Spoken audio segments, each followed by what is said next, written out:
बंदी छोड़ सतगुरु रामपाल जी परमेश्वर जी की जय हो।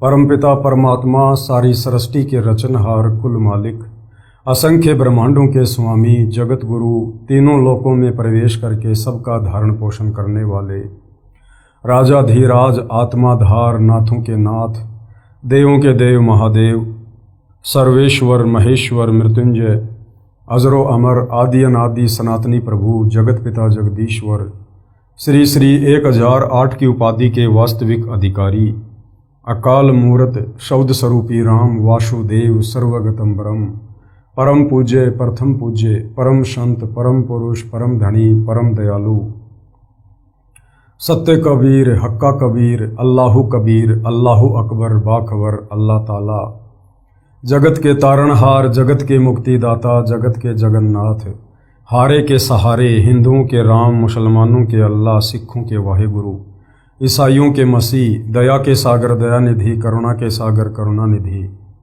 स्वयंभू परिभू संकट मोचन कष्ट हरण मंगल करण दुख भंजन अविगत कबीर निर्विकार निर्विषम परमात्मा अलय अलेख सतगुरु आदि अनादि सतगुरु असली मर्यादा पुरुषोत्तम असली राम असली कृष्ण असली घनश्याम असली मुरारी राजाओं के राजा महाराजाओं के महाराजा शहंशाहों के शहंशाह सम्राटों के सम्राट भगवानों के भगवान अल्लाहों के अल्लाह प्रभुओं के प्रभु मसीहाओं के मसीह सच्चे वाहिगुरु बाबाओं के बाबा पीरों के पीर सेठों के सेठ जगत सेठ सावलसा सेठ सर्वगुण संपन्न अनंत कोटि कलाओं के स्वामी अनंत कोटि ब्रह्मांडों के नायक योगियों में महायोगी ध्यानियों में महाध्यानी सिद्धों में परम सिद्ध ज्ञानियों में तत्वज्ञानी ब्रह्मज्ञानी महाज्ञानी परम ज्ञानी सर्वश्रेष्ठ ज्ञानी विज्ञानी युवा कबीर समृत कबीर असमवात अमित ओजा सच्चे रहनुमा करीम अल्लाह सुभान अल्लाह दुनिया के अंतिम पैगंबर 8 सितंबर 1951 से गांव धनाना जिला सोनीपत हरियाणा भारतवर्ष की पावन भूमि पे प्रकट रियल कल की भगवान श्री नारायण साकार हरि श्री बाबा साहेब नूर अनंत परमात्मा सच्चे दरवेश सच्चे बाखबर संत श्रोमणी सतगुरु रामपाल जी परमेश्वर जी के चरण कमल में आप और हम सभी भाई बहनों का अनंत कोटि दंडवत प्रणाम। सत्साई भाई और बहनों, बहुत बड़ी दया बहुत बड़ी मेहर पूज्य गुरुदेव भगवान की परमेश्वर रामपाल जी की, जिनके शुभ आशीर्वाद से विशेष आशीर्वाद से उन्हीं के सत्संगों के संग्रह के ऊपर बन चुकी पवित्र आध्यात्मिक पुस्तक कबीर बड़ा या कृष्ण के ऊपर वीडियो बनाने की श्रृंखला जारी है। इसी श्रृंखला में आज हमारा ये 35वें नंबर का वीडियो है।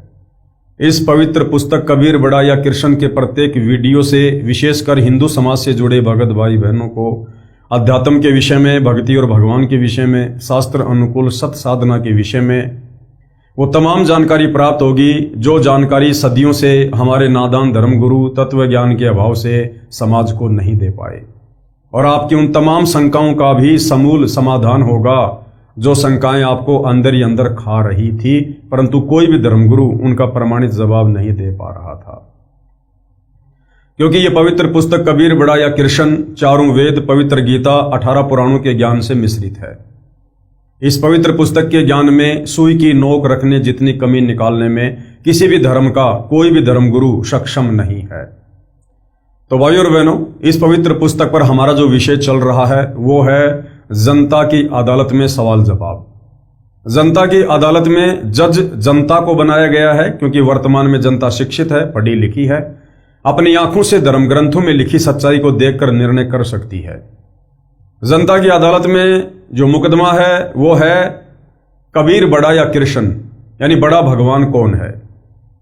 तो हिंदू धर्म के जितने भी धर्मगुरु आचार्य शंकराचार्य हैं वो श्री कृष्ण उर्फ विष्णु जी को पूर्ण परमात्मा बताते हुए तमाम हिंदू धर्म ग्रंथों का हवाला दे रहे हैं और कह रहे हैं कि श्री कृष्ण उर्फ विष्णु इन्होंने गीता जी का ज्ञान दिया था, यही सुप्रीम गॉड है, ये अजरो अमर हैं, अविनाशी हैं, इनका जन्म मरण नहीं होता, इनके कोई माता पिता नहीं है, ये स्वयंभू हैं और इन्हीं की भक्ति से मुक्ति होगी।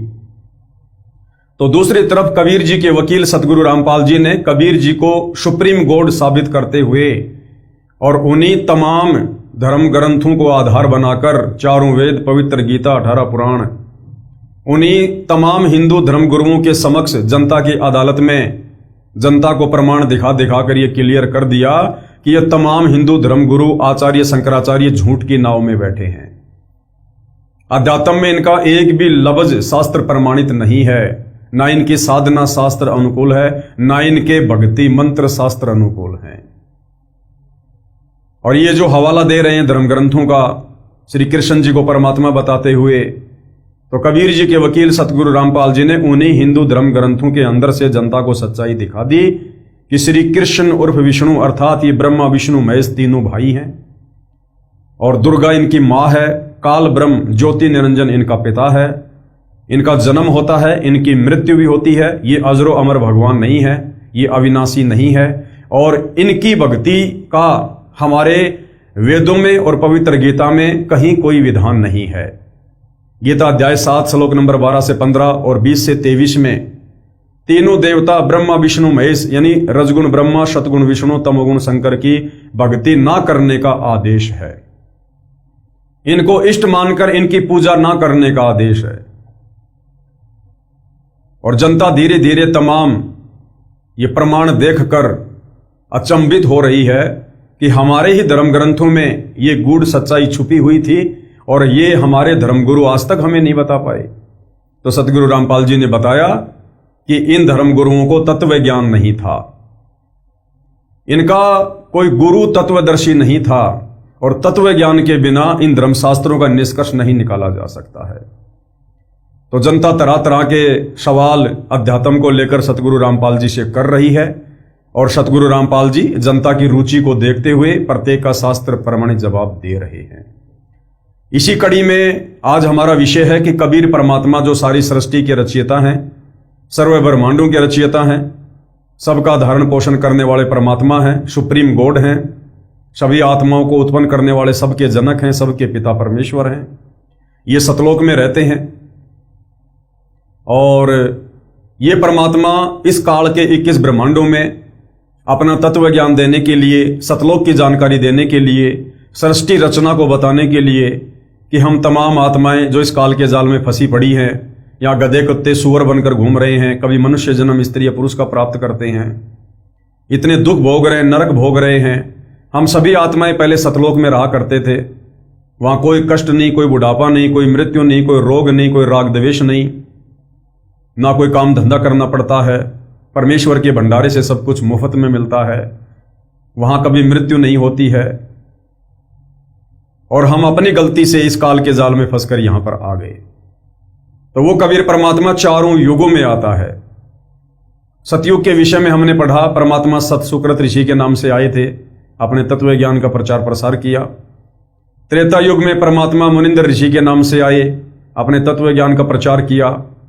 और श्री रामचंद्र जी जो समुद्र पर पुल बनाने का प्रयास कर रहे थे लेकिन नहीं बना पाए, वो पुल भी कबीर परमात्मा ने त्रेता युग में मुनिंद्र ऋषि के नाम से आकर और एक पहाड़ के पत्थरों को अपनी वचन शक्ति से हल्का करके बनवाया। और भी बहुत सारी लीलाओं का हमने पूर्व में जिक्र किया है। आज हम चर्चा करेंगे कि वही कबीर परमात्मा सतलोक से चलकर गति करके वेदों में लिखी अपनी महिमा के अनुसार द्वापर युग में भी आता है और एक पूरा लीला में जीवन जीता है, अपने तत्व ज्ञान का प्रचार करता है। और वेदों में जो परमात्मा की महिमा लिखी है कि वो परमात्मा एक शिशु रूप में किसी तालाब पर कमल के विकसित फूल पर प्रकट होता है, वहां से एक निसंतान दंपत्ति उनको उठाकर ले जाते हैं और बाल्यकाल में परमेश्वर की जो लीला में परवरिश होती है वो कवारी गायों के दूध से होती है। ये परमेश्वर की पहचान है, उनकी महिमा में वेदों में लिखा हुआ है। और परमेश्वर की ये लीला ना श्री राम के ऊपर खरी उतरती है, ना श्री कृष्ण के ऊपर, ना ब्रह्मा विष्णु महेश के ऊपर, ना अन्य किसी देव महादेव के ऊपर। तो वेदों में जो महिमा, जो पहचान परमेश्वर की लिखी है वो कबीर जी के ऊपर खरी उतरती है। तो आज हम चर्चा करेंगे कि द्वापर में कबीर परमात्मा किस प्रकार से अपनी लीला अनुसार प्रकट हुए और किन किन आत्माओं को मिले, क्या क्या उन्होंने लीलाएं की। पूर्ण परमात्मा कौन? कबीर जी का द्वापर युग में प्रकट होना। प्रश्न, हे परमेश्वर अपने दास धर्मदास पर कृपा करके द्वापर युग में प्रकट होने की कथा सुनाएं जिससे तत्व ज्ञान प्राप्त हो। धर्मदास जी प्रार्थना कर रहे हैं जिंदा रूप में कबीर परमेश्वर जी से कि हे परमात्मा आप द्वापर युग में किस प्रकार से प्रकट हुए, आपने क्या क्या लीलाएं की, ये परमेश्वर मुझे वो अमर कथा सुनाइए। तो भाई और बहनों, परमपिता परमेश्वर की जो ये अमर कथा है, ये अगर 1000 बार सुनेंगे तो पहले से कहीं अधिक ज्यादा हम पुण्य के भागी होते हैं। इस परमेश्वर की अमर कथा, सत्यनारायण कथा को सुनने से भी हम पुण्य के भागी होते हैं, हमारे पाप कर्मों का नाश होता है। कबीर परमेश्वर यानी कबीर देव ने कहा, हे धर्मदास, द्वापर युग में भी मैं रामनगर नामक नगरी में एक सरोवर में कमल के फूल पर शिशु रूप में प्रकट हुआ। एक निसंतान वाल्मीकि कालू तथा गोदावरी दंपत्ति अपने घर ले गया। एक ऋषि से मेरा नामकरण करवाया। उसने भगवान विष्णु की कृपा से प्राप्त होने के आधार से मेरा नाम करुणा में रखा। मैंने 20 दिन तक कोई आहार नहीं किया। मेरी पालक माता अति दुखी हुई, यानी जो गोदावरी थी, जो परमेश्वर की बाल्यकाल में परवरिश के लिए निमित्त बनी थी, वो बहुत दुखी हुई। पिताजी भी कई साधु संतों के पास गए, मेरे ऊपर झाड़ फूंक भी करवाई। वे विष्णु के पुजारी थे। कौन? कालू और गोदावरी, जिन्होंने द्वापर युग में कबीर परमेश्वर जी के मुंह बोले माता पिता की भूमिका निभाई थी, वो श्री विष्णु जी के पुजारी थे। उनको अति दुखी देखकर मैंने विष्णु को प्रेरणा दी। विष्णु भगवान एक ऋषि रूप में वहां आए तथा पिता कालू से कुशल मंगल पूछा। पिता कालू तथा माता गोदावरी कलयुग में सम्मन तथा नेकी रूप में दिल्ली में जन्मे थे। यानी द्वापर युग में जो दो आत्माएं कालू तथा गोदावरी कबीर परमेश्वर जी की बाल्यकाल में परवरिश करने के लिए निमित्त बने थे, यही दोनों आत्माएं आगे चलकर कलयुग के प्रथम चरण में दिल्ली के पास में सम्मन और नेकी के रूप में जन्मे थे।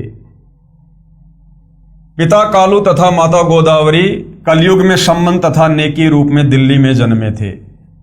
उन्होंने अपना दुख ऋषि जी को बताया कि हमें वृद्ध अवस्था में एक पुत्र रत्न भगवान विष्णु की कृपा से सरोवर में कमल के फूल पर प्राप्त हुआ है।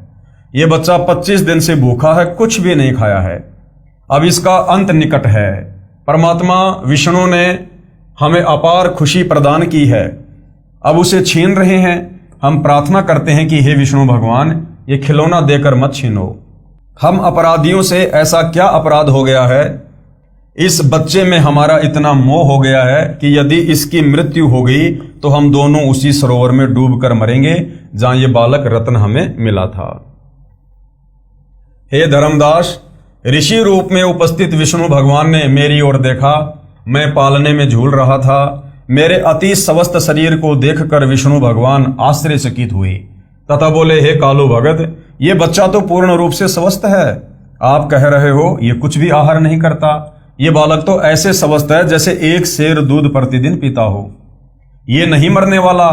इतना कहकर विष्णु मेरे पास आया।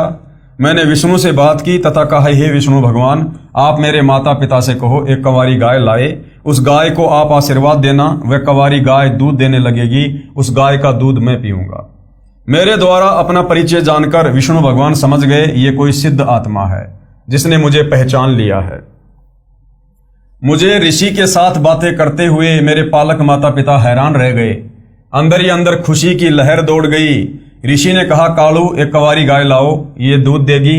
उस दूध को ये होनहार बच्चा पिएगा। कालू पिता तुरंत एक गाय ले आया। भगवान विष्णु ने मेरी प्रार्थना पर उस कंवारी गाय की कमर पर हाथ रख दिया।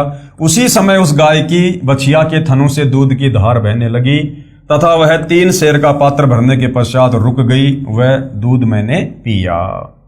यानी वेदों में जो परमेश्वर की महिमा लिखी है कि कबीर परमेश्वर की बाल्यकाल में जो परवरिश होती है वो कंवारी गायों के दूध से होती है। तो ये जो लीला है ये केवल कबीर परमेश्वर जी पर ही खरी उतरती है, अन्य किसी राम कृष्ण या ब्रह्मा विष्णु महेश पर खरी नहीं उतरती है। उन्होंने तो अपनी माताओं का दूध पिया था। मेरी तथा विष्णु जी की वार्ता की भाषा को कालू व गोदावरी समझ नहीं सके। वे मुझ 25 दिन के बालक को बोलता देखकर उस ऋषि रूप विष्णु का ही चमत्कार मान रहे थे तथा कुंवारी गाय द्वारा दूध देना भी उस ऋषि की कृपया जानकर दोनों ऋषि के चरणों में लिपट गए। मेरी पालक माता ने मुझे पालने से उठाया तथा उस ऋषि रूप में विराजमान विष्णु के चरणों में डाला। मैं जमीन पर नहीं गिरा। माता के हाथों से निकलकर जमीन से 4 फुट ऊपर हवा में पालने की तरह स्थिर हो गया। जब गोदावरी ने मुझे ऋषि के चरणों की ओर किया, भगवान विष्णु 3 कदम पीछे हट गए तथा बोले, माई, ये बालक परम शक्ति युक्त है, बड़ा होकर जनता का उपकार करेगा। इतना कहकर ऋषि रूपधारी विष्णु अपने लोक को चल दिए। मैं पुनः पालने में विराजमान हो गया। उस वाल्मीकि दंपति यानी कालू तथा गोदावरी ने मेरा हवा में स्थित होना भी ऋषि का ही चमत्कार जाना, करिश्मा जाना। इस कारण से मुझे कोई अवतारी पुरुष नहीं समझ सके। मैं भी यही चाहता था कि ये मुझे एक साधारण बालक ही समझें, जिससे इनकी वृद्ध अवस्था का समय मेरे लालन पालन में बीत जाए। मैं शिशु काल में ही तत्व ज्ञान की वाणी उच्चारण करने लगा। उस नगरी में अकाल गिर गया। मेरे माता पिता मुझे लेकर बनारस काशी आए तथा वहां रहने लगे। कलयुग में कालू का जन्म शम्मन रूप में तथा गोदावरी का जन्म नेकी रूप में दिल्ली में हुआ, जो कबीर जी की शरण में आए। उनका एक पुत्र शिव भी परमात्मा की शरण में आया था। काशी नगर में एक सुदर्शन नाम का वाल्मीकि जाति का पुण्यात्मा मेरी वाणी सुनकर बहुत प्रभावित हुआ। मैंने सुदर्शन भगत को सृष्टि रचना सुनाई। सुदर्शन मेरी हम उम्र था। उस समय मेरी लीलामय आयु 12 वर्ष की थी, जबकि काशी के विद्वानों से ज्ञान चर्चा होती थी। सुदर्शन भी मेरे साथ जाता था। एक दिन सुदर्शन ने कहा, हे करुणामय, आप तो ज्ञान सुनाते हो, इसका समर्थन कोई भी ऋषि नहीं करता। आपके ज्ञान पर कैसे विश्वास हो? हे करुणामय, आप ऐसी कृपा करो जिससे मेरा भ्रम दूर हो जाए। हे धर्मदास, मैंने उस प्यारी आत्मा सुदर्शन को शतलोक के दर्शन कराए। आपकी तरह उसको भी 3 दिन तक ऊपर के सर्वलोकों में ले गया। सुदर्शन का पंच भौतिक शरीर अचेत हो गया। सुदर्शन भी अपने माता पिता का इकलौता पुत्र था। अपने इकलौते पुत्र को मृत तुल्य देखकर उसके माता पिता विलाप करने लगे तथा हमारे घर आकर मेरे माता पिता से झगड़ा करने लगे। कहा कि तुम्हारे इस करुण ने हमारे बच्चे को जादू जंत्र कर दिया, वो शेवड़ा है, हमारा पुत्र मर गया तो हम आपके विरुद्ध राजा को शिकायत करेंगे। मेरे माता पिता ने मेरे से उन्हीं के सामने पूछा, हे करुण, सच बता, तूने क्या दिया उस सुदर्शन को? मैंने कहा, वह शतलोक देखना चाहता था, इसलिए उसे शतलोक दर्शन के लिए भेजा है। जल्दी ही वापस लौट आएगा। कई वैद्य बुलाए, कई झाड़ फूंक करने वाले बुलाए, कोई लाभ नहीं हुआ। तीसरे दिन सुदर्शन के माता पिता रोते हुए मेरे पास आए। बोले, बेटा करुण, हमारे पुत्र को ठीक कर दे, हम तेरे आगे हाथ जोड़ते हैं। मैंने कहा, माई, तुम्हारा पुत्र नहीं मरेगा। मेरे यानी परमेश्वर कबीर साहिब को अपने साथ अपने घर ले गए। मेरे माता पिता भी साथ गए। आसपास के व्यक्ति भी वहां उपस्थित थे। मैंने सुदर्शन के शीश को पकड़ कर हिलाया तथा कहा, हे सुदर्शन, वापस आ जा, तेरे माता पिता बहुत व्याकुल हैं। इतना कहते ही सुदर्शन ने आंखें खोली, चारों ओर देखा, अपने सिर की ओर मुझे नहीं देख सका। उठ कर बोला, परमेश्वर करुणामय कहाँ है? रोने लगा, कहाँ गए परमेश्वर करुणामय? उपस्थित व्यक्तियों ने पूछा, क्या करुण को ढूंढ रहा है? देख, ये बैठा तेरे पीछे। मुझे देखते ही चरणों में शीश रखकर विलाप करने लगा तथा रोता हुआ बोला, हे काशी के रहने वालों, ये पूर्ण परमात्मा है। ये सर्व सृष्टि रचनहार अपने शहर में विराजमान है। आप इसे नहीं पहचान सके। ये मेरे साथ ऊपर के लोक में गया। ऊपर के लोक में ये पूर्ण परमात्मा के रूप में एक सफेद गुम्मद में विराजमान है। यही दोनों रूपों में लीला कर रहा है।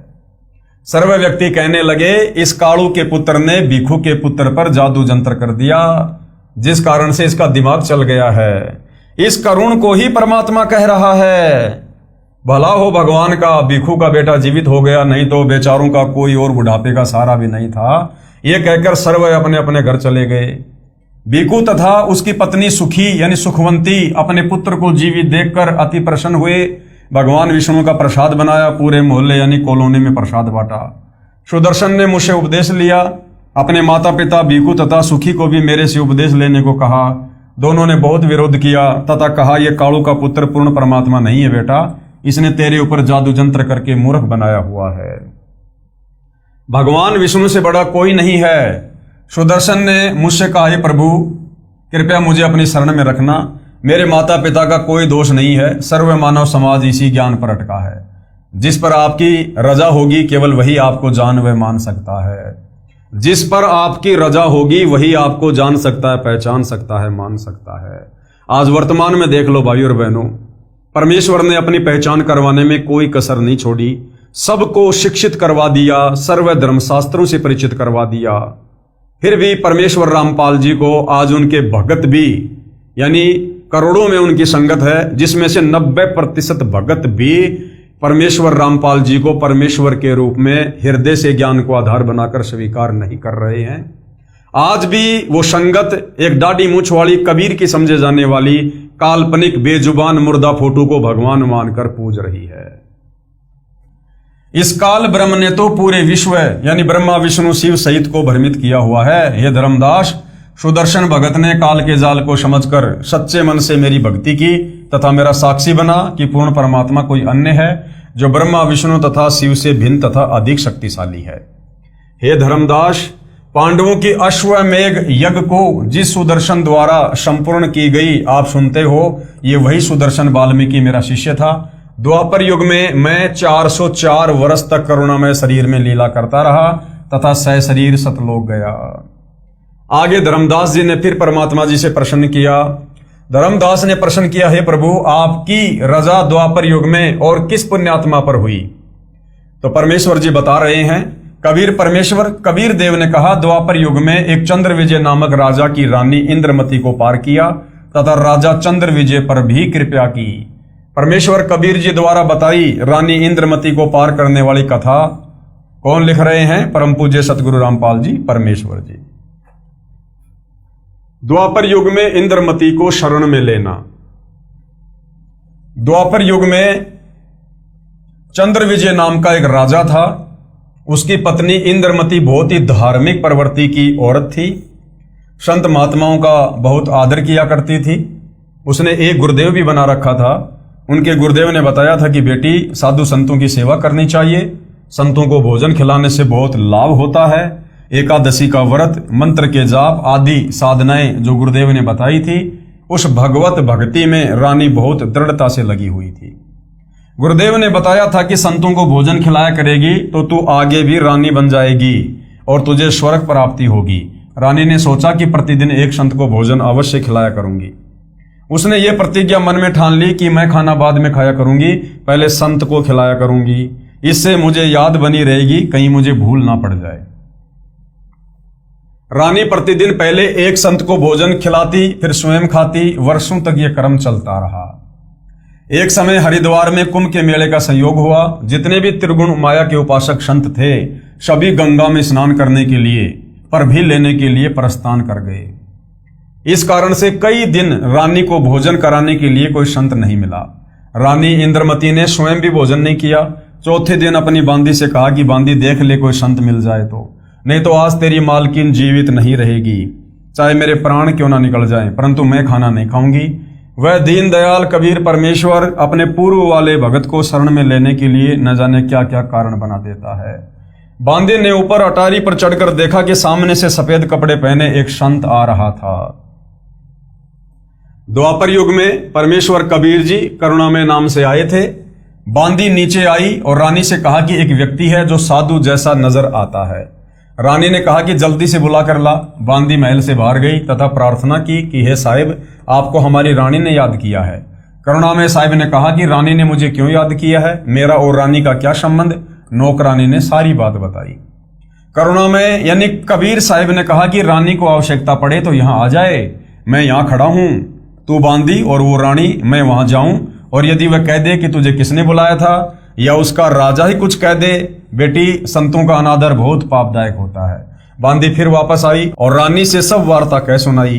तब रानी ने कहा कि बांदी मेरा हाथ पकड़ और चल। जाते ही रानी ने दंडवत प्रणाम करके प्रार्थना की कि हे परवरदिगार, चाहती तो ये हूं कि आपको कंधे पर बैठा लूं। करुणामय साहिब ने कहा, बेटी मैं यही देखना चाहता था कि तेरे में कोई श्रद्धा भी है या वैसे ही भूखी मर रही है। रानी ने अपने हाथों खाना बनाया। करुणामय रूप में आए कबीर देव ने कहा कि मैं खाना नहीं खाता, मेरा शरीर खाना खाने का नहीं है। तो रानी ने कहा कि मैं भी खाना नहीं खाऊंगी। करुणामय साहिब ने कहा कि ठीक है बेटी, लाओ खाना खाते हैं, क्योंकि समर्थ उसी को कहते हैं जो चाहे सो करे। करुणामय साहिब ने खाना खा लिया। फिर रानी से पूछा कि जो ये तू साधना कर रही है, ये तेरे को किसने बताई है? रानी ने कहा कि मेरे गुरुदेव ने आदेश दिया है। कबीर साहिब ने पूछा, क्या आदेश दिया है तेरे गुरुदेव ने? इंद्रमती ने कहा कि विष्णु महेश की पूजा, एकादशी का व्रत, तीर्थ भ्रमण, देवी पूजा, श्राद्ध निकालना, मंदिर में जाना, संतों की सेवा करना। करुणा में यानी कबीर साहब ने कहा कि जो साधना तेरे गुरुदेव ने दी है तेरे को जन्म और मृत्यु तथा स्वर्ग नरक व 84 लाख योनियों के कष्ट से मुक्ति प्रदान नहीं करवा सकती। रानी ने कहा कि महाराज जी जितने भी संत हैं अपनी अपनी ही प्रभुता बनाने में आते हैं, मेरे गुरुदेव के बारे में कुछ नहीं कहोगे, मैं चाहे मुक्त हूं या ना हूं। करुणा में यानी कबीर साहब ने सोचा कि इस भोले जीव को कैसे समझाएं। इन्होंने जो पूंछ पकड़ ली उसको छोड़ नहीं सकते, मर सकते हैं। करुणा में साहब ने कहा कि बेटी वैसे तो तेरी इच्छा है, मैं निंदा नहीं कर रहा। क्या मैंने आपके गुरुदेव को गाली दी या कोई बुरा कहा है? मैं तो भक्ति मार्ग बता रहा हूं कि ये भक्ति शास्त्र विरुद्ध है, तुझे पार नहीं होने देगी और न ही तेरा कोई आने वाला कर्म दंड कटेगा। और सुन ले, आज से तीसरे दिन तेरी मृत्यु हो जाएगी। ना तेरा गुरु बचा सकेगा और ना तेरी ये नकली साधना बचा सकेगी। जब मरने की बारी आती है फिर जीव को डर लगता है, वैसे तो नहीं मानता। रानी ने सोचा कि संत झूठ नहीं बोलते, कहीं ऐसा ना हो कि मैं तीसरे दिन ही मर जाऊं। इस डर से करुणा में साहिब से पूछा कि साहिब क्या मेरी जान बच सकती है? कबीर साहिब यानी करुणा में जी ने कहा कि बच सकती है अगर तू मेरे से उपदेश लेगी, मेरी शिष्या बनेगी, पिछली पूजाएं त्यागेगी, तब तेरी जान बचेगी। इंद्रमती ने कहा मैंने सुना है कि गुरुदेव नहीं बदलना चाहिए, पाप लगता है। तो कबीर साहिब यानी करुणा में जी ने कहा कि नहीं बेटी, ये भी तेरा भ्रम है। एक वैद्य यानी डॉक्टर से औषधि ना लगे तो क्या दूसरे से नहीं लेते?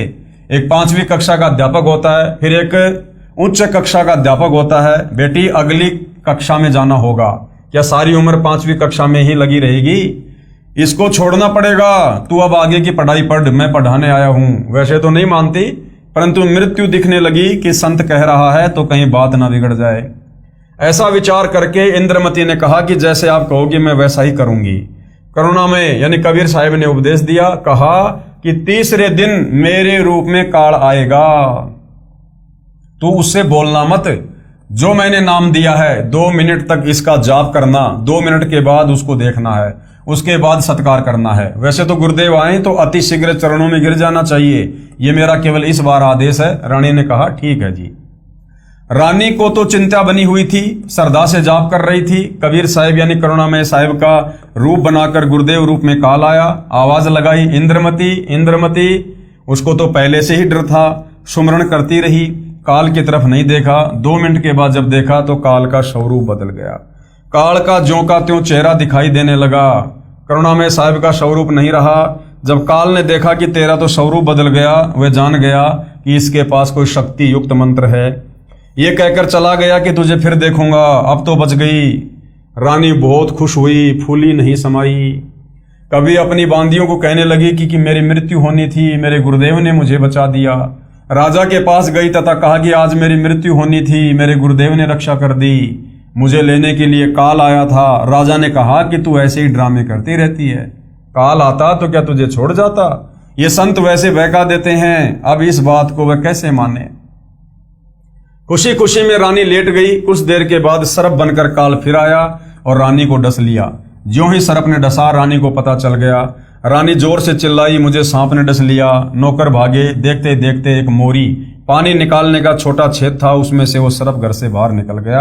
अपने गुरुदेव को पुकार कर रानी बेहोश हो गई। करुणा में यानी कबीर साहब वहां प्रकट हो गए, लोगों को दिखाने के लिए मंत्र बोला। वे तो बिना मंत्र के भी जीवित कर सकते हैं, किसी जंत्र मंत्र की आवश्यकता नहीं।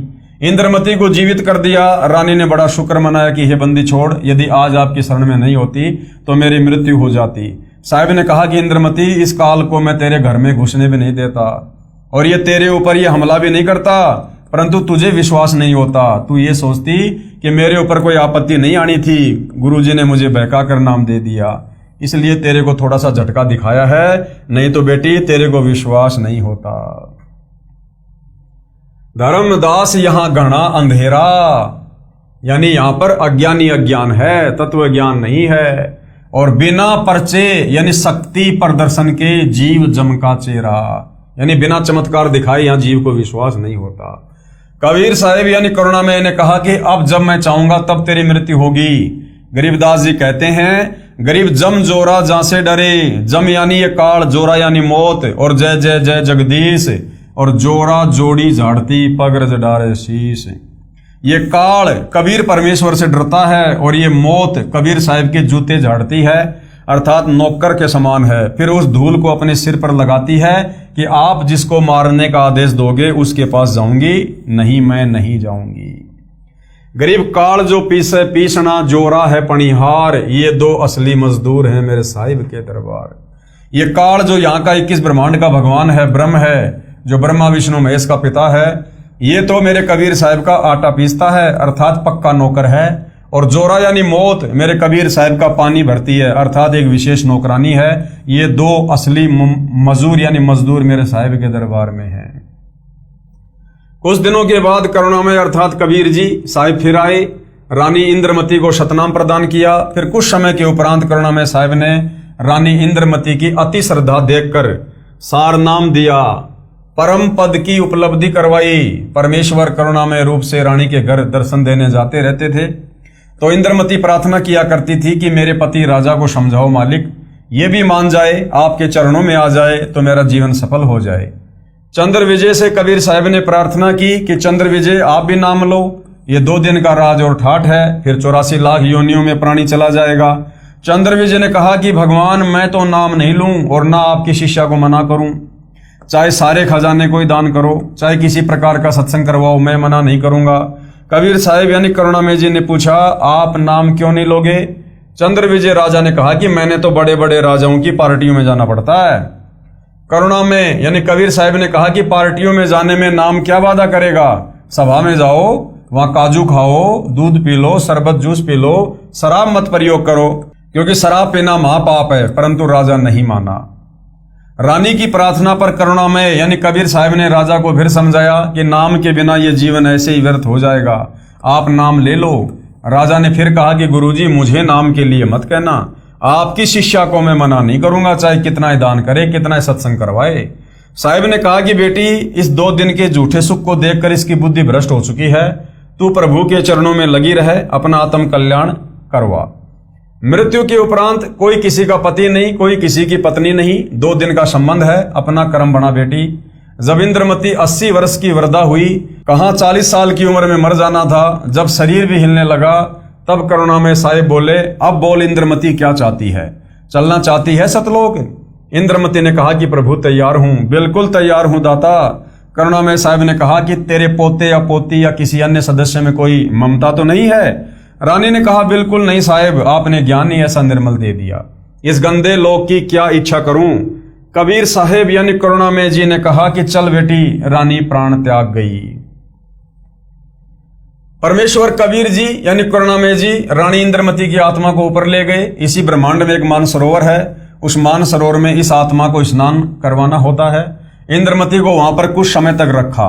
करुणामय रूप में कबीर परमेश्वर जी ने रानी से पूछा कि तेरी कुछ इच्छा तो नहीं है? यदि इच्छा रही तो तुझे दोबारा जन्म देना पड़ेगा। यदि मन में संतान व संपत्ति या पति पत्नी आदि की इच्छा थोड़ी सी भी रह गई तो आत्मा सतलोक नहीं जा सकती। इंद्रमती ने कहा साहिब आप तो अंतर्यामी हो, कोई इच्छा नहीं है, आपके चरणों की इच्छा है, लेकिन एक मन में शंका बनी हुई है कि मेरा जो पति था उसने मुझे किसी भी धार्मिक कर्म के लिए कभी मना नहीं किया। नहीं तो आजकल के पति अपनी पत्नियों को बाधा कर देते हैं। यदि वह मुझे मना कर देता तो मैं आपके चरणों में नहीं लग पाती, मेरा कल्याण नहीं हो पाता। उसका इस शुभ कर्म में सहयोग का कुछ लाभ मिलता हो तो कभी उस पर भी दया करना दाता। करुणामय जी ने देखा कि ये नादान इसके पीछे फिर अटक गई। साहिब बोले ठीक है बेटी, अभी तू 2-4 वर्ष यहां रहे। यानी भाई और बहनों, इन कथाओं के माध्यम से परमात्मा आप और हमें दृढ़ करना चाहते हैं कि इन उदाहरणों को देखकर तुम वो गलती मत कर देना जो गलती आज से पहले तुम्हारे इन भाई बहनों ने की। जब हमारा शरीर छूटेगा, परमात्मा हमारी आत्मा को निकालकर, और इसी 21 ब्रह्मांड में एक मानसरोवर है, वहां परमेश्वर कुछ दिन इस आत्मा को रखते हैं, इस आत्मा को चेक करते हैं। क्योंकि जब हम ये स्थूल शरीर छोड़ेंगे, हमारी मृत्यु होगी, तो हम सूक्ष्म शरीर में होंगे, और सूक्ष्म शरीर के अंदर जो कि त्यों वासना इच्छा एज इट इज रहती हैं। यानी जैसे वर्तमान में हमारे अंदर जो भी कोई इच्छा है, कोई कामना है, बेटा बेटी, कार कोठी में, धन दौलत में, माता पिता में, पोता पोती में, वो सूक्ष्म शरीर में एज इट इज जो कि त्यों रहती है। तो परमेश्वर वहां हमें चेक करते हैं और फिर हमें पूछते हैं कि भाई अब कोई इच्छा तो नहीं है? किसी प्रकार की, तो जो ज्ञानवान आत्मा होती हैं वो तो समझ जाती हैं कि भैया ये जीवन तो एक सपना था। जैसे रात्रि के समय हम सोए रहते हैं, सपना आ जाता है, सपने में कोई हमारी पत्नी होती है, कोई हमारा पति होता है, बाल बच्चे होते हैं, महल मकान होते हैं, सपने में तो अपने जैसे लगते हैं। और जैसे सपना टूटा 10-15-20 मिनट के बाद ऐसा लगता है जैसे कुछ भी नहीं था, केवल एक शवपन था। तो जिन आत्माओं की भक्ति बहुत ज्यादा होती है, जिन्होंने अपने गुरुदेव के प्रति श्रद्धा रखी होती है, जिन्होंने ज्ञान को आधार बनाया होता है और स्थूल शरीर में भक्ति करते करते लक्ष्य सतलोक को बनाया होता है, उन आत्माओं को तो मानसरोवर में सूक्ष्म शरीर में वो स्थूल शरीर वाला, वो धरती वाला जीवन एक शवपन जैसा लगेगा कि वो तो एक सपना था। ऐसे ऐसे परिवार, ऐसे ऐसे बेटा बेटी, भाई बंधु, रिश्तेदार, धन कार कोठी, ना जाने उस धरती पर काल के लोक में, जेल में मैं अरबों खरबों बार जन्म लेकर बना चुका हूं, छोड़ चुका हूं। तो उन आत्माओं को तो वो जीवन केवल एक सपना सा लगेगा, बेटा बेटी, भाई बंधु, रिश्तेदार।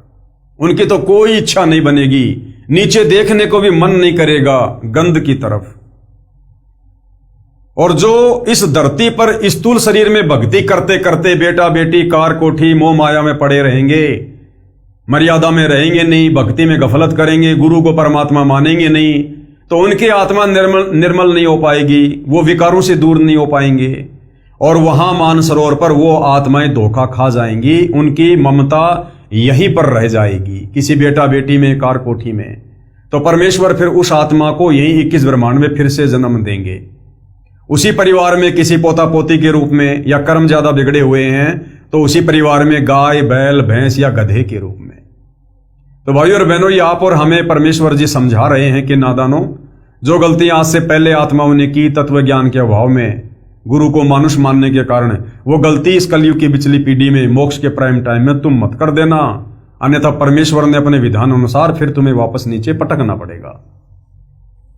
अब 2 वर्ष के बाद राजा भी मरने लगा, क्योंकि नाम ले नहीं रखा था। यम के दूत आए, राजा चौक में चक्कर खाकर गिर गया। यम के दूतों ने उसकी गर्दन को दबाया, राजा की टट्टी और पेशाब निकल गया। करुणा में यानी कबीर परमेश्वर ने रानी को कहा कि देख तेरे राजा की क्या हालत हो रही है। वहां से कबीर परमेश्वर दिखा रहे हैं। तब रानी ने कहा, देख लो दाता, यदि उसका भक्ति में सहयोग का कोई फल बनता हो तो दया कर लो। यानी अभी भी उसके मन में वही इच्छा थी 2 साल के बाद भी। रानी को फिर भी थोड़ी सी ममता बनी थी। परमेश्वर कबीर यानी करुणामय जी ने सोचा कि ये फिर काल के जाल में फंसेगी। ये सोचकर मानसरोवर से वहां गए जहां राजा चंद्र विजय अपने महल में अचेत पड़ा था। यमदूत उसके प्राण निकाल रहे थे। कबीर परमेश्वर जी के आते ही यमदूत ऐसे आकाश में उड़ गए जैसे मुर्दे से गिद्ध उड़ जाते हैं। चंद्र विजय होश में आ गया। सामने करुणामय रूप में परमेश्वर कबीर जी खड़े थे। केवल चंद्र विजय को दिखाई दे रहे थे, किसी अन्य को दिखाई नहीं दे रहे थे। चंद्र विजय चरणों में गिरकर याचना करने लगा, मुझे क्षमा कर दो दाता, मेरी जान बचाओ, क्योंकि उसने देखा कि तेरी जान जाने वाली है। जब इस जीव की आंख खुलती है कि अब तो बात बिगड़ गई। राजा चंद्र विजय गिड़गिड़ाता हुआ बोला, मुझे क्षमा कर दो दाता, मेरी जान बचा लो मालिक। कबीर परमेश्वर ने कहा, राजा आज भी वही बात है, उस दिन भी वही बात थी, नाम लेना होगा। राजा ने कहा, मैं नाम ले लूंगा जी, अभी ले लूंगा नाम। कबीर परमेश्वर ने नाम उपदेश दिया तथा कहा कि अब मैं तुझे 2 वर्ष की आयु दूंगा, यदि इसमें एक श्वास भी खाली चला गया तो फिर कर्मदंड रह जाएगा। कबीर जीवन तो थोड़ा ही भला, जे सत सुमरण हो, लाख बरस का जीवना लेखे धरे न कोई। शुभ कर्म में सहयोग दिया हुआ, पिछला कर्म और साथ में श्रद्धा से 2 वर्ष के सुमरण से तथा तीनों नाम प्रदान करके कबीर साहिब चंद्र विजय को भी पार कर ले गए। बोलो सतगुरुदेव भगवान की जय। जय हो बंदी छोड़ की। आगे धर्मदास जी ने फिर परमात्मा जी से प्रश्न किया। धर्मदास जी ने कहा कि हे कबीर परमेश्वर, हमारे को तो ब्राह्मणों यानी विद्वानों ने यही बताया था कि पांडवों की अश्वमेध यज्ञ को श्री कृष्ण भगत सुदर्शन सुपच ने सफल की थी तथा भगवान कृष्ण जी ने गीता में कहा था कि अर्जुन युद्ध कर, तुझे कोई पाप नहीं लगेगा। ये सर्व योद्धा मेरे द्वारा पहले से मार दिए गए हैं, तू निमित्त मात्र बन जा। यदि तू युद्ध में मारा गया तो स्वर्ग जाएगा, यदि युद्ध में जीत गया तो पृथ्वी के राज्य का सुख भोगेगा। तो कबीर परमेश्वर जी ने क्या समझाया? उत्तर, कबीर परमेश्वर जी ने कहा, धर्मदास, सुदर्शन सुपच श्री कृष्ण भगत नहीं था, वह पूर्ण ब्रह्म का उपासक था। सुन पांडवों के यज्ञ के संपूर्ण होने की कथा। कृपया निम्न पढ़ें पाठक जन परमेश्वर कबीर जी द्वारा बताया पांडव यज्ञ का प्रकरण, जो धर्मदास जी ने सूक्ष्म वेद के पद्य भाग में लिखा है, लेखक के शब्दों में निम्न। पांडवों की यज्ञ में सुपच सुदर्शन द्वारा शंख बजाना, यानी द्वापर युग में पांडवों ने जो अश्वमेध यज्ञ किया था, महाभारत के युद्ध में हुए उन पापों के सर्वनाश के लिए, विनाश के लिए, श्री कृष्ण जी के कहने पर।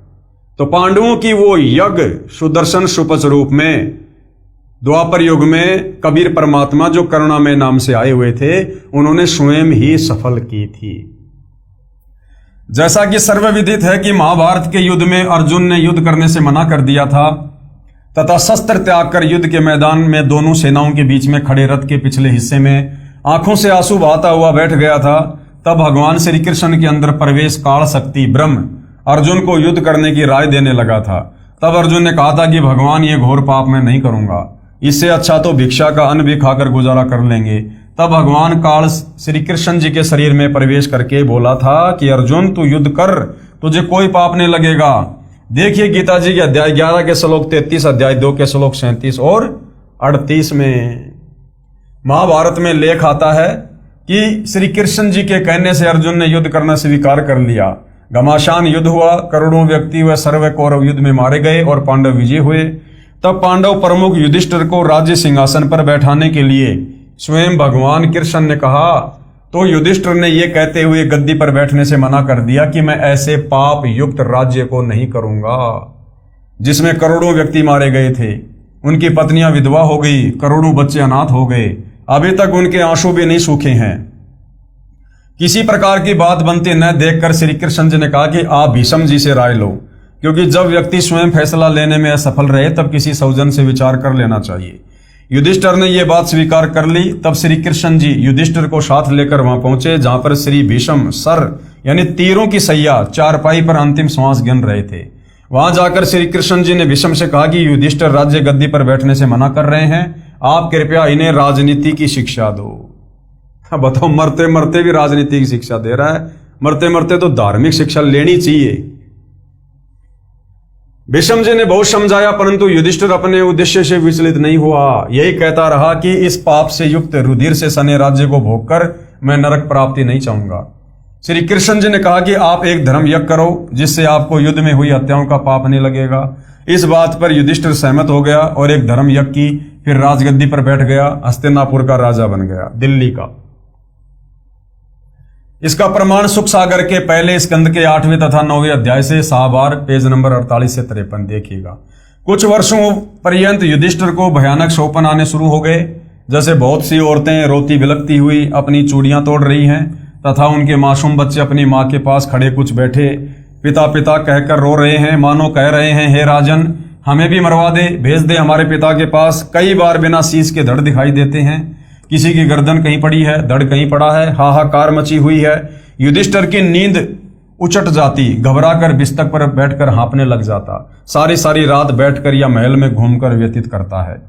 एक दिन द्रौपदी ने बड़े पति की यह दशा देखी, परेशानी का कारण पूछा तो युधिष्ठिर कुछ नहीं कहकर टाल गए। जब द्रौपदी ने कई रात्रियों में युधिष्ठिर की यह दुर्दशा देखी तो एक दिन चारों अर्जुन, भीम, नकुल, सहदेव को बताया कि आपका भाई बहुत परेशान है, कारण पूछो। तब चारों भाइयों ने बड़े भैया से प्रार्थना करके पूछा कि कृपया परेशानी का कारण बताओ। ज्यादा आग्रह करने पर अपनी सर्व कहानी सुनाई। पांचों भाई इस परेशानी का कारण जानने के लिए भगवान श्री कृष्ण जी के पास गए तथा बताया कि बड़े भैया युधिष्ठिर को भयानक शोपन आ रहे हैं, जिनके कारण उनकी रात्रि की नींद व दिन का चैन व भूख समाप्त हो गई है। कृपया कारण व समाधान बताइए। सारी बात सुनकर श्री कृष्ण जी बोले, युद्ध में किए हुए पाप परेशान कर रहे हैं, इन पापों का निवारण यज्ञ से होता है। अब महाभारत के युद्ध के समय तो श्री कृष्ण जी के अंदर प्रवेश करके काल कह रहा था कि अर्जुन तू युद्ध कर, तुझे पाप नहीं लगेगा। और अब जब वो पाप लग गए, युधिष्ठिर पर परेशानियां आ रही हैं और समाधान जानने के लिए चारों पांडव श्री कृष्ण जी के पास गए तो श्री कृष्ण जी कह रहे हैं कि महाभारत के युद्ध में तुमने जो पाप किए थे वो पाप कर्म तुम्हें परेशान कर रहे हैं। तो अर्जुन विचलित हो गया। अर्जुन के मन में शंका आ गई कि ये श्री कृष्ण भगवान भी दोगला है। महाभारत के युद्ध के समय जब मैं खुद युद्ध करने से मना कर रहा था तो युद्ध करवाने के लिए मुझसे कह रहा था कि तू युद्ध कर, तुझे पाप नहीं लगेगा। और आज जब समाधान पूछ रहे हैं तो कह रहा है कि तुम्हें महाभारत में किए गए युद्ध के पाप लग गए। तो श्री अर्जुन के मन में खलबली मच गई कि श्री कृष्ण भी दोगला है। परंतु भाइयों और बहनों, अर्जुन को यह नहीं पता था कि जिस समय तेरे से महाभारत का युद्ध करवाना था उस समय श्री कृष्ण नहीं बोल रहा था। श्री कृष्ण के शरीर में प्रेत की भांति वो काल प्रवेश कर गया था और काल वो इस प्रकार के व्याख्यान दे रहा था कि तू युद्ध कर ले, तुझे पाप नहीं लगेंगे। गीता जी के अध्याय 3 के श्लोक 13 का हिंदी अनुवाद, यज्ञ में प्रतिष्ठित इष्ट यानी पूर्ण परमात्मा को भोग लगाने के बाद बने प्रसाद को खाने वाले श्रेष्ठ पुरुष सब पापों से मुक्त हो जाते हैं। जो पापी लोग अपना शरीर पोषण करने के लिए ही अन्न पकाते हैं वे तो पाप को ही खाते हैं, अर्थात यज्ञ करके सर्व पापों से मुक्त हो जाते हैं। और कोई चारा ना देखकर पांडवों ने श्री कृष्ण जी की सलाह स्वीकार कर ली। यज्ञ की तैयारी की गई। सर्व पृथ्वी के मानव, ऋषि, सिद्ध, साधु व स्वर्ग लोक के देव भी आमंत्रित करने को श्री कृष्ण जी ने कहा कि जितने अधिक व्यक्ति भोजन पाएंगे उतना ही अधिक पुण्य होगा। अब भाइयों और बहनों, ये धार्मिक भंडारे क्यों शुरू हुए थे? ये धार्मिक भंडारे, जो व्यक्ति ये धार्मिक भंडारा करवाता है वो अपने पाप कर्मों का नाश करवाना चाहता है। अर्थात जितने ज्यादा लोग उस धार्मिक भंडारे में भोजन करेंगे उस व्यक्ति के पाप कर्मों को उसी रेशियो में अपने सिर पर लेते हैं भोजन करने वाले, जिस कारण से उसके पाप कर्म कुछ हल्के हो जाते हैं। तो हम सतगुरु रामपाल जी के भक्तों ने, हमारे पूज्य गुरुदेव भगवान ने हमें जो भंडारा करने और जो भंडारा खाने का आदेश दिया है, उसके अलावा हम किसी अन्य सांसारिक व्यक्ति के या किसी भी देवी देवता के निमित्त जो भंडारे किए जाते हैं हमने वहां पर भोजन नहीं करना चाहिए। अन्यथा उस व्यक्ति के ऊपर तो इन पांडवों की तरह 3 लोक के पाप कर्म रखे हुए हैं। और यदि हमने उस अनुपदेशी व्यक्ति के घर का भोजन किया, भंडारा किया, तो हम उसके पाप बांटने में हिस्सेदार बनेंगे। परंतु संतों व भक्तों से विशेष लाभ होता है। उनमें भी कोई परम शक्ति युक्त संत होगा, वह पूर्ण लाभ दे सकता है। तथा यज्ञ पूर्ण होने का साक्षी एक 5 मुख वाला पंचजन्य शंख एक सुसज्जित ऊंचे आसन पर रख दिया जाएगा। तथा जब इस यज्ञ में कोई परम शक्ति युक्त संत भोजन खाएगा तो यह शंख स्वयं आवाज करेगा। इतनी गूंज होगी कि पूरी पृथ्वी पर तथा स्वर्ग लोक तक आवाज सुनाई देगी। यज्ञ की तैयारी हुई। निश्चित दिन को सभी आदरणीय आमंत्रित भगतगण, 88,000 ऋषि, 33 करोड़ देवता, 9 नाथ, 84 सिद्ध, ब्रह्मा विष्णु शिव आदि पहुंच गए।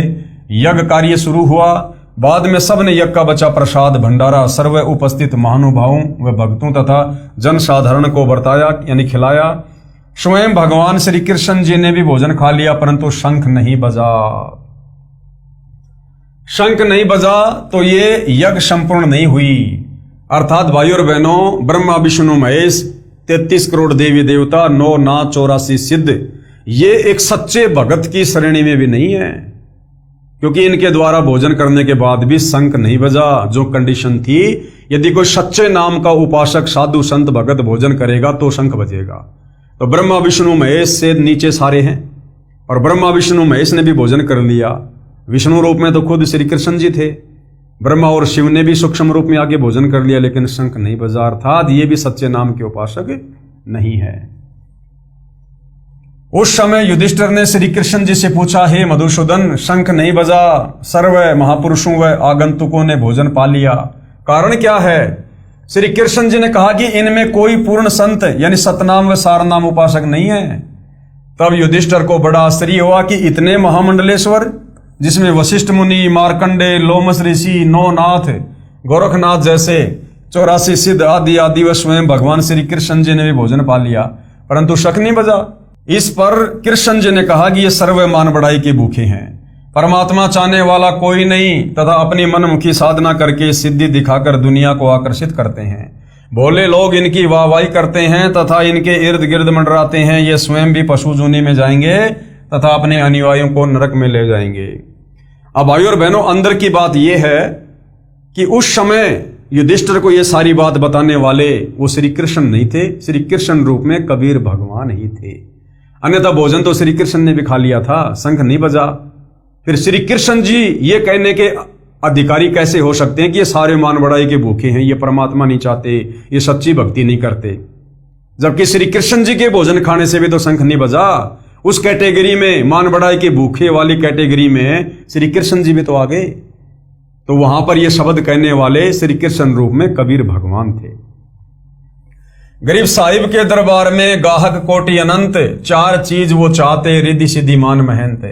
गरीब ब्रह्मरंध्र के घाट को खोलत है कोई एक, द्वारे से फिर जाते हैं ऐसे बहुत अनेक। गरीब बीजक की बाता कहें बीजक नाई हाथ, पृथ्वी डोबन उतरे कहकर मीठी बात। गरीब बीजक की बाता कहें बीजक नहीं पास, औरों को प्रमोद ही अपने चले निराश। प्रमाण के लिए गीता जी के कुछ श्लोक हैं, देखिएगा। अध्याय 9 श्लोक नंबर 20 क्या कहता है? ये अध्याय 9 श्लोक नंबर 20 है, आप जियों के सामने है। प्रत्येक शब्द का हिंदी में अनुवाद है, हम सीधा इसके भावार्थ पे चलेंगे। केवल हिंदी अनुवाद। तीनों वेदों में विधान, सोम रस को पीने वाले पाप रहित पुरुष मुझको यज्ञों के द्वारा पूज्य देव के रूप में पूजकर स्वर्ग की प्राप्ति चाहते हैं। वे पुरुष अपने पुण्यों के फलस्वरूप स्वर्ग लोक को प्राप्त होकर स्वर्ग में दिव्य देवताओं के भोगों को भोगते हैं। अध्याय 9 श्लोक नंबर 21, ये श्लोक आप जियों के सामने है, देख सकते हैं। प्रत्येक शब्द का हिंदी में अनुवाद है, सीधा हिंदी अनुवाद पर चलेंगे। केवल हिंदी अनुवाद। वे उस विशाल स्वर्ग लोक को भोगकर पुण्य नष्ट होने पर मृत्यु लोक को प्राप्त होते हैं। इस प्रकार तीनों वेदों में कहे हुए पूजा कर्मों का आश्रय लेने वाले और भोगों की कामना वश बार बार आवागमन को प्राप्त होते हैं। अध्याय 16 श्लोक नंबर 17 में क्या कहा गया है? केवल हिंदी अनुवाद। वे अपने आप को श्रेष्ठ मानने वाले घमंडी पुरुष धन और मान के मद से युक्त होकर केवल नाम मात्र के यज्ञों द्वारा पाखंड से शास्त्र विधि रहित पूजा करते हैं। अध्याय 16 श्लोक नंबर 18, ये श्लोक आप जियों के सामने है भाई और बहनों। केवल हिंदी अनुवाद। अहंकार, बल, घमंड, कामना और क्रोध आदि के प्राण और दूसरों की निंदा करने वाले पुरुष प्रत्येक शरीर में परमात्मा आत्मा सहित तथा मुझसे द्वेष करने वाले होते हैं। अध्याय 16 श्लोक नंबर 19, केवल हिंदी अनुवाद। उन द्वेष करने वाले पापाचारी और क्रूर कर्मी नराधमों को मैं संसार में बार बार आसुरी योनियों में ही डालता हूं। अध्याय 16 श्लोक 20, केवल हिंदी अनुवाद। हे अर्जुन, वे मूर्ख मुझको न प्राप्त होकर ही जन्म जन्म में आसुरी योनि को प्राप्त होते हैं, फिर उससे भी अति नीच गति को प्राप्त होते हैं, अर्थात घोर नरकों में पड़ते हैं। अध्याय 16 श्लोक नंबर 23, केवल हिंदी अनुवाद। जो पुरुष शास्त्र विधि को त्याग कर अपनी इच्छा से मनमाना आचरण करता है, वह न सिद्धि को प्राप्त होता है, न परम गति को और न सुख को ही। आगे शेष कथा पांडवों के यज्ञ की। श्री कृष्ण भगवान ने अपनी शक्ति से युधिष्ठिर को उन सर्व महामंडलेश्वरों के आगे होने वाले जन्म दिखाए, जिसमें किसी ने केंचुए का, किसी ने भेड़ बकरी, भैंस व शेर आदि के रूप धारण किए थे। ये सब देखकर युधिष्ठिर ने कहा कि हे भगवान, फिर तो पृथ्वी संत रहित हो गई। भगवान श्री कृष्ण जी ने कहा, जब पृथ्वी संत रहित हो जाएगी तो यहाँ आग लग जाएगी, सर्व जीव जंतु आपस में लड़ मरेंगे। ये तो पूरे संत की शक्ति से संतुलन बना रहता है। समय समय पर मैं यानी भगवान विष्णु पृथ्वी पर आकर राक्षस वृत्ति के लोगों को समाप्त करता हूं, जिससे संत सुखी हो जाते हैं। जिस प्रकार जमींदार अपनी फसल से हानि पहुंचाने वाले अन्य पौधों को, जो झाड़ खरपतवार आदि को काट काट कर बाहर डाल देता है, तब वह फसल स्वतंत्रता पूर्वक फलती फूलती है। यानी ये संत उस फसल में सिंचाई का सुख प्रदान करते हैं। पूर्ण संत सबको समान सुख देते हैं, जिस प्रकार वर्षा व सिंचाई का जल दोनों प्रकार के पौधों, फसल व खरपतवार का पोषण करते हैं। उनमें सर्व जीव के प्रति दया भाव होता है। अब मैं आपको पूर्ण संत के दर्शन करवाता हूं। एक महात्मा काशी में रहते हैं। श्री कृष्ण जी क्या कह रहे हैं युधिष्ठिर को कि एक महात्मा काशी में रहते हैं, उसको बुलाना है। तब युधिष्ठिर ने कहा कि उस और संतों को आमंत्रित करने का कार्य भीमसेन को सौंपा था। पूछते हैं कि वह उन महात्मा तक पहुंचा या नहीं। भीमसेन को बुलाकर पूछा तो उसने बताया कि मैं उससे मिला था। उनका नाम शौपत सुदर्शन है, वाल्मीकि जाति में गृहस्थी संत है, एक झोपड़ी में रहता है। उन्होंने यज्ञ में आने से मना कर दिया। इस पर श्री कृष्ण जी ने कहा कि संत मना नहीं किया करते, सब बात जो उनके साथ हुई वो बताओ। तब भीमसेन ने आगे बताया कि मैंने उनको आमंत्रित करते हुए कहा था कि हे संत परवर, हमारी यज्ञ में आने का कष्ट करना। उनको पूरा पता बताया। उसी समय वे सुदर्शन संत जी कहने लगे, भीमसेन, आपके पाप के अन्न को खाने से संतों को दोष लगेगा। करोड़ों सैनिकों की हत्या करके आपने तो घोर पाप कर रखा है। आज आप राज्य का आनंद ले रहे हो। युद्ध में वीरगति को प्राप्त सैनिकों की विधवा पत्नी व अनाथ बच्चे रह रहकर अपने पति व पिता को याद करके फूट फूट कर घंटूर होते हैं। बच्चे अपनी माँ से लिपट कर पूछ रहे हैं, माँ पापा छुट्टी नहीं आए, कब आएंगे, हमारे लिए नए वस्त्र लाएंगे। दूसरी लड़की कहती है कि मेरे लिए नई साड़ी लाएंगे, बड़ी होने पर जब मेरी शादी होगी तब मैं उसे बांधकर ससुराल जाऊंगी। वह लड़का जो 10 वर्ष की आयु का है कहता है कि मैं अब की बार पापा यानी पिताजी से कहूंगा कि आप नौकरी पर मत जाना। मेरी माँ तथा भाई बहन आपके बिना बहुत दुख पाते हैं। माँ तो सारा दिन दिन रात आपकी याद करके जब देखो एकांत स्थान पर रो रही होती है। या तो हम सबको अपने पास बुला लो या आप हमारे पास रहो। छोड़ दो नौकरी को, मैं जवान हो गया हूं। आपकी जगह मैं फौज में काम करके देश सेवा करूंगा। आप अपने परिवार में रहो। आने दो पिताजी को, बिल्कुल नहीं जाने दूंगा। उन बच्चों को दुखी होने से बचाने के लिए उनकी माँ उन्हें यह नहीं बताया कि आपके पिताजी युद्ध में मर चुके हैं, क्योंकि उस समय वे बच्चे अपने मामा के घर गए हुए थे। केवल छोटा बच्चा जो 1.5 वर्ष की आयु का था वही घर पर था। अन्य बच्चों को जानबूझकर नहीं बुलाया था। इस प्रकार उन मासूम बच्चों की आपसी वार्ता से दुखी होकर उनकी माता का हृदय पति की याद के दुख से भर आया। उसे हल्का करने के लिए, रोने के लिए दूसरे कमरे में जाकर फूट फूट कर रोने लगी। तब सारे बच्चे माँ के ऊपर गिरकर रोने लगे। संबंधियों ने आकर शांत कराया, कहा कि बच्चों को स्पष्ट बताओ कि आपके पिताजी युद्ध में वीरगति को प्राप्त हो गए। जब बच्चों को पता चला कि हमारे पापा यानी पिताजी अब कभी नहीं आएंगे, तब उस स्वार्थी राजा को कोसने लगे जिसने अपने भाई बंटवारे के लिए दुनिया के लालों का खून पी लिया। ये कोई देश की रक्षा की लड़ाई नहीं थी जिसमें हम संतोष कर लेते कि देश के हित में प्राण त्याग दिए। इस खूनी राजा ने अपने ऐशो आराम के लिए खून की नदी बहा दी, अब उस पर मौज कर रहा है। आगे संत सुदर्शन सुपच बता रहे हैं कि भीम ऐसे ऐसे करोड़ों प्राणी युद्ध की पीड़ा से पीड़ित हैं, उनकी हाय आपको चैन नहीं लेने देगी, चाहे करोड़ यज्ञ करो। ऐसे दुष्ट अन्न को कौन खाए? यदि मुझे बुलाना चाहते हो तो मुझे पहले किए हुए 100 यज्ञों का फल देने का संकल्प करो, अर्थात 100 यज्ञों का फल मुझे दो, तब मैं आपके भोजन पाऊं। सुदर्शन जी के मुख से इस बात को सुनकर भीम ने बताया कि मैं बोला, आप तो कमाल के व्यक्ति हो, 100 यज्ञों का फल मांग रहे हो, ये हमारी दूसरी यज्ञ है, आपको 100 का फल कैसे दें? इससे अच्छा तो आप मत आना, आपके बिना कौन सी यज्ञ संपूर्ण नहीं होगी। जब स्वयं भगवान श्री कृष्ण जी हमारे साथ हैं तो तेरे न आने से क्या यज्ञ पूर्ण नहीं होगा? सर्व वार्ता सुनकर श्री कृष्ण जी ने कहा, भीम, संतों के साथ ऐसा आपत्तिजनक व्यवहार नहीं करना चाहिए। 7 समुद्रों का अंत पाया जा सकता है, परंतु सतगुरु यानी कबीर साहब के संत का पार नहीं पा सकते। उस महात्मा सुदर्शन वाल्मीकि के एक बाल के समान 3 लोग भी नहीं है। मेरे साथ चलो उस परमपिता परमात्मा के प्यारे हंस को लाने के लिए। तब 5 पांडव व श्री कृष्ण भगवान शव सुदर्शन की झोपड़ी की ओर रथ में बैठकर चले। 1 योजन अर्थात 12 किलोमीटर पहले रथ से उतरकर नंगे पैरों चले तथा रथ को खाली लेकर रथवान पीछे पीछे चला। उस समय स्वयं कबीर साहिब सुदर्शन सुपच का रूप बनाकर झोपड़ी में बैठ गए। वह सुदर्शन को अपनी गुप्त प्रेरणा से मन में संकल्प उठाकर कहीं दूर संत या भगत से मिलने भेज दिया, जिसमें आने में व जाने में कई रोज लगने थे। तब सुदर्शन के रूप में सतगुरु की चमक व शक्ति देखकर सर्व पांडव बहुत प्रभावित हुए। स्वयं श्री कृष्ण जी ने लंबी दंडवत प्रणाम की। तब देखा देखी सर्व पांडवों ने भी ऐसा ही किया। श्री कृष्ण जी की तरफ नजर करके सुपच सुदर्शन ने आदरपूर्वक कहा कि हे त्रिभुवननाथ, आज इस दीन के द्वार पर कैसे? मेरा अहोभाग्य है कि आप दीनानाथ विशंबरनाथ मुझ तुझको दर्शन देने स्वयं चल कर आए हैं। सबको आदरपूर्वक बैठा दिया तथा आने का कारण पूछा। उस समय श्री कृष्ण जी ने कहा कि हे जानी जान, आप सर्वगति स्थिति से परिचित हैं। पांडवों ने यज्ञ की है, वह आपके बिना संपूर्ण नहीं हो रही, कृपया इन्हें कृतार्थ करें। उसी समय वहां उपस्थित भीम की ओर संकेत करते हुए सुदर्शन रूपधारी परमेश्वर जी ने कहा कि यह वीर मेरे पास आया था तथा अपनी मजबूरी से इसे अवगत करवाया था।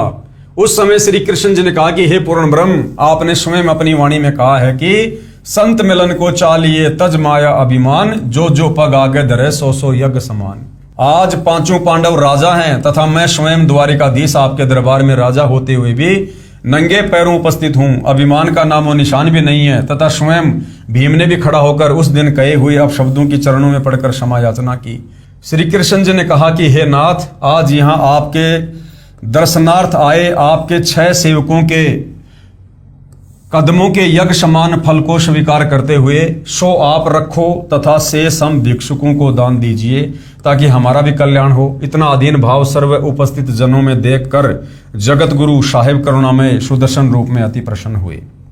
कबीर साधु भूखा भाव का धन का भूखा नहीं, जो कोई धन का भूखा वो साधु भी नहीं। उठकर उनके साथ चल पड़े। जब सुदर्शन जी यज्ञशाला में पहुंचे तो चारों ओर एक से एक ऊंचे सुसज्जित आसनों पर विराजमान महामंडलेश्वर सुदर्शन जी के रूप वेश, दोहरी धोती, घुटनों से थोड़ी सी नीचे तक छोटी छोटी दाढ़ी, सिर के बिखरे केस, न बड़े न छोटे, टूटी फूटी जूती, मैले से कपड़े, तेजों में शरीर को देखकर अपने मन में सोच रहे हैं कि ऐसे अपवित्र व्यक्ति से संख 7 जन्म भी नहीं बच सकता। ये तो हमारे सामने ऐसे जैसे सूर्य के सामने दीपक है। श्री कृष्ण जी ने स्वयं उस महात्मा का आसन अपने हाथों लगाया, क्योंकि श्री कृष्ण जी श्रेष्ठ आत्मा है। फिर द्रौपदी से कहा कि हे बहन, सुदर्शन महात्मा जी आए हैं, भोजन तैयार करो, बहुत पहुंचे हुए संत हैं। द्रौपदी देख रही है कि संत लक्षण तो एक भी नहीं दिखाई देते। ये तो एक दारिद्र गृहस्थी व्यक्ति है, न तो वस्त्र भगवा, न गले में माला, न तिलक, न सिर पर बड़ी जटा, न मूंड ही मुंडवा रखा और न ही कोई चिमटा झोली कमंडल लिए हुए था। श्री कृष्ण जी के कहते ही स्वादिष्ट भोजन कई प्रकार का बनाकर एक सुंदर थाल चांदी का उसमें परोसकर सुदर्शन जी के सामने रखकर द्रौपदी ने मन में विचार किया कि आज तो ये भगत भोजन को खाएगा तो उंगली चाटता रह जाएगा, जिंदगी में ऐसा भोजन कभी नहीं खाया होगा। ये भी भाइयों बहनों हमारी एक बहुत बड़ी भूल होती है, हमारी घटिया सोच होती है, जो हम किसी के प्रति इस प्रकार की सोच रखते हैं। सुदर्शन जी ने नाना प्रकार के भोजन को थाली में इकट्ठा किया तथा खिचड़ी सी बनाई। उस समय द्रौपदी ने देखा कि इसने तो सारा भोजन खीर, खांड, हलवा, सब्जी, दही बड़े आदि घोल कर एक कर लिया। तब मन में दुर्भावना पूर्वक विचार किया कि इस मूर्ख हबसी ने तो खाना खाने का भी ज्ञान नहीं, ये काय का संत कैसा शंख बजाएगा। क्योंकि खाना बनाने वाली स्त्री की यह भावना होती है कि मैं ऐसा स्वादिष्ट भोजन बनाऊं कि खाना खाने वाला मेरे भोजन की प्रशंसा कई जगह करे। प्रत्येक बहन की यही आशा होती है। वह बेचारी 1 घंटे तक धुएं से आंखें खराब करे और मेरे जैसा कह दे कि नमक तो है ही नहीं, तब उसका मन बहुत दुखी होता है। इसलिए संत जैसा मिल जाए उसा खाकर सराहना ही किया करते हैं। यदि कोई न खा सके तो नमक कहकर संत नहीं मांगता। संतों ने नमक का नाम राम रस रखा हुआ है। कोई ज्यादा नमक खाने का व्यस्त हो तो कहेगा कि भैया राम रस लाना, घर वालों को पता ही नहीं चलेगा कि क्या मांग रहा है, क्योंकि सत्संग में सेवा में अन्य सेवक ही होते हैं, न ही भोजन बनाने वाले को दुख हो। एक समय एक नया भगत किसी सत्संग में पहली बार गया।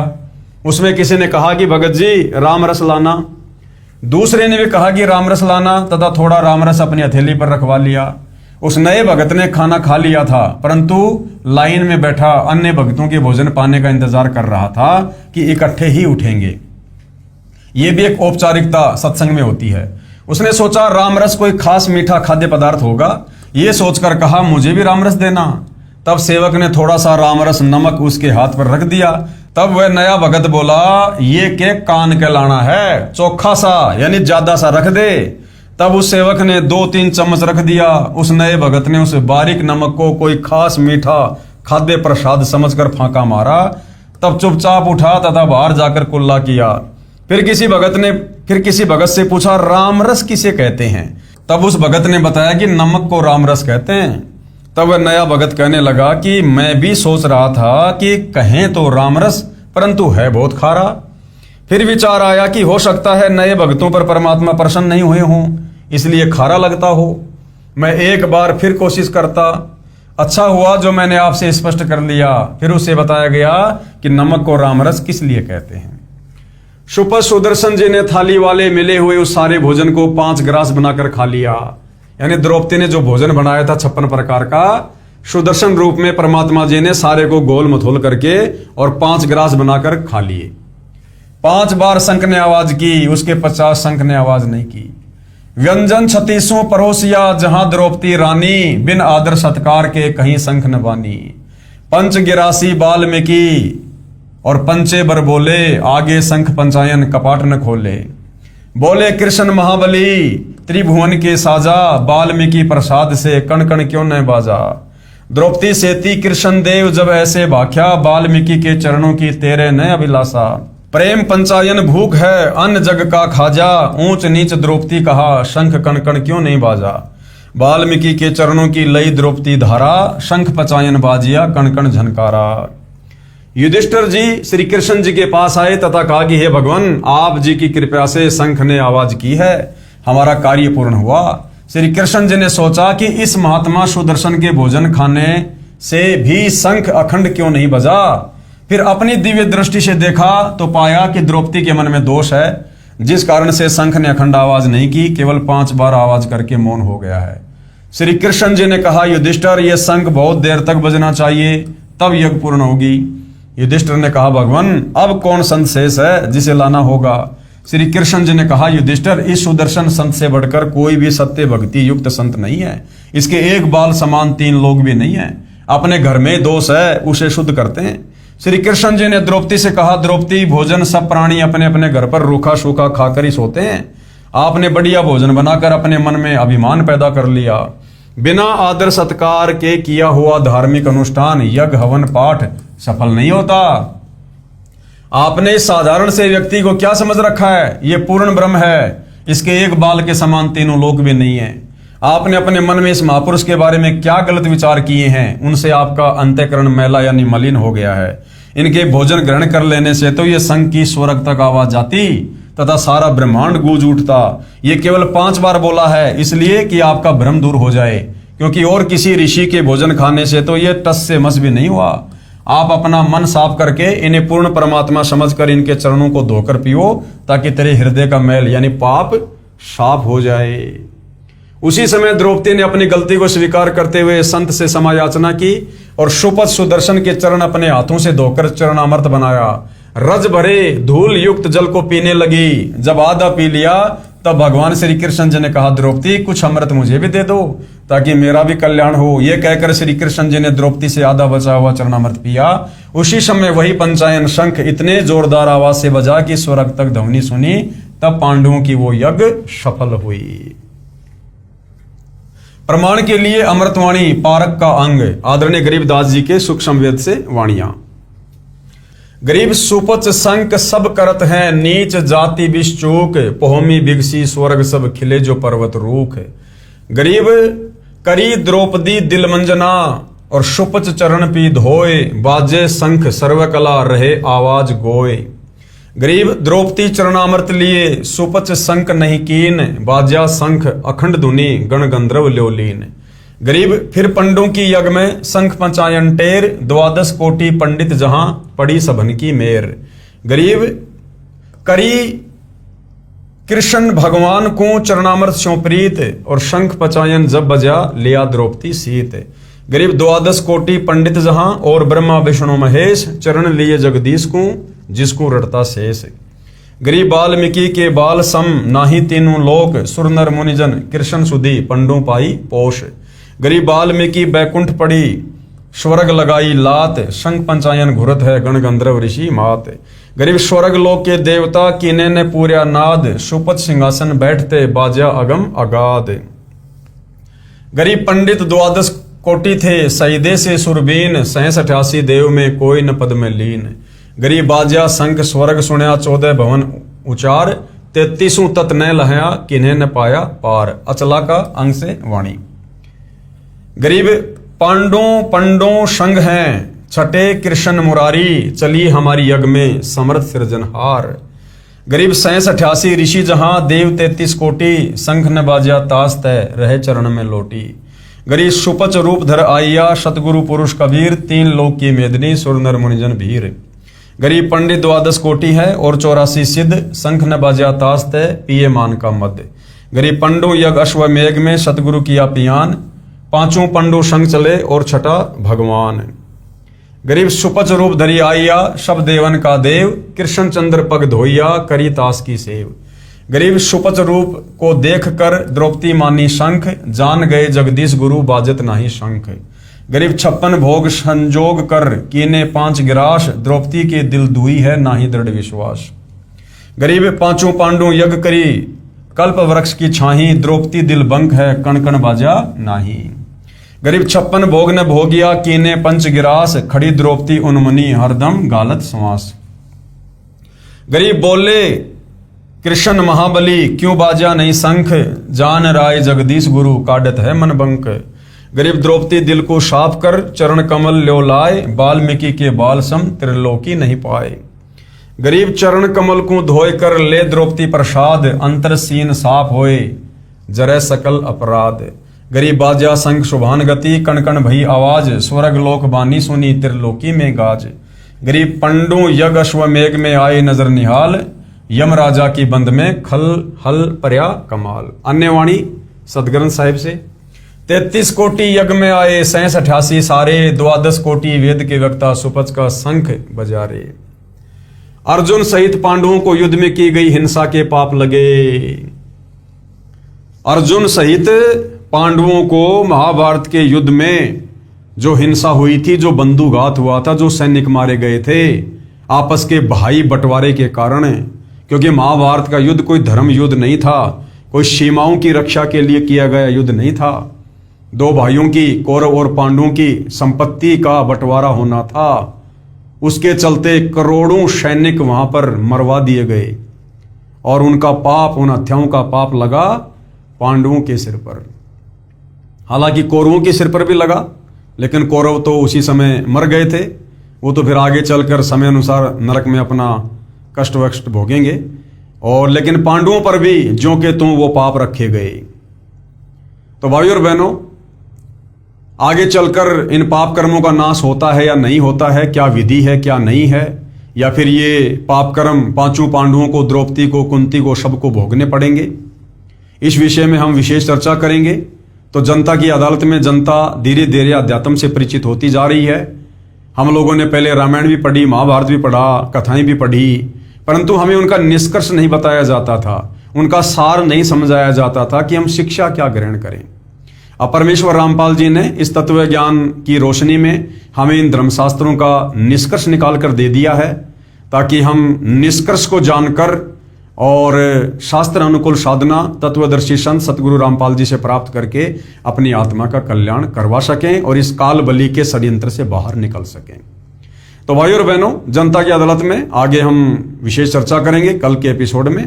आज केवल इतना ही। परमपिता परमेश्वर हम सबको आज्ञा दें, आशीर्वाद दें, सद्बुद्धि दें, हमारा मार्गदर्शन करें। बंदी छोड़ सतगुरु रामपाल जी परमेश्वर जी की जय हो।